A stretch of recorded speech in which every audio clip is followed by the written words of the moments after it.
Ir-rebħa elettorali storika tal-Partit Laburista li kienet immarkata minnu fih fil-medja internazzjonali u aġenziji tal-aħbarijiet rinomati waslet ukoll għal ta' reazzjonijiet minn numru ta' mexxejja u organizzazzjonijiet kbar internazzjonali. Dawn selmu u awguraw lil Partit Laburista u l-mexxej tiegħu Robert Abela għal dan is-suċċess bla preċedent u qed iħarsu l-qudiem għal iżjed ħidma mal-gvern il-ġdid bil-mandat b'saħħtu li reġa' kiseb mill-poplu Malti. Fost l-ewwel li jirreġixxew kien hemm il-President tal-Kummissjoni Ewropea Ursula von der Leyen li fuq il-medja soċjali ferħet lill Prim Ministru Robert Abela u awguratlu għar-rebħa impressjonanti tal-Partit Laburista. Sostniet fuq ir-rwol ċentrali ta' pajjiżna fil-Mediterran li ddeskrivitu bħala reġjun li qed jikseb importanza strateġika dejjem akbar għall-futur tal-Unjoni Ewropea. Waqt li saħqet ukoll dwar il-ħtieġa li l-kollaborazzjoni bejn Malta u l-istituzzjonijiet Ewropej titkompla fis-snin li ġejjin.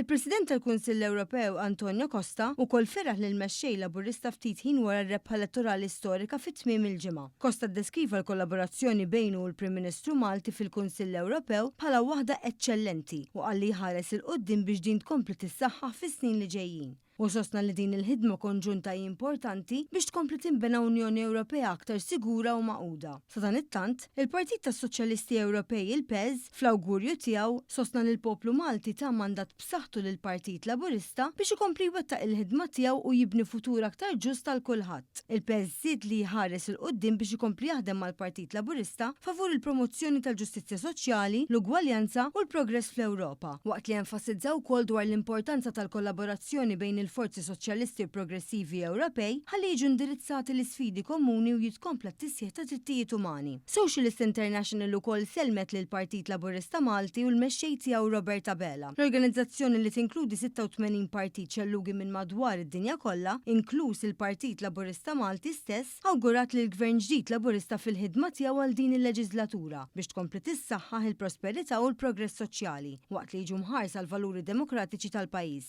Awgurju ieħor wasal mill-President tal-Litwanja Gitanas Nauseda li feraħ lil mexxej Laburista Robert Abela wara raba rebħa elettorali storika. Fuq il-medja soċjali tiegħu Nauseda qal li ħares il-qudiem biex ikompli bil-kooperazzjoni mill-qrib ma' Dr. Abela fih dan il-Kunsill Ewropew. Filwaqt li sostna li l-ħidma konġunta bejn il-pajjiżi membri tibqa' essenzjali biex tkompli tinbena Ewropa aktar b'saħħitha u aktar sigura.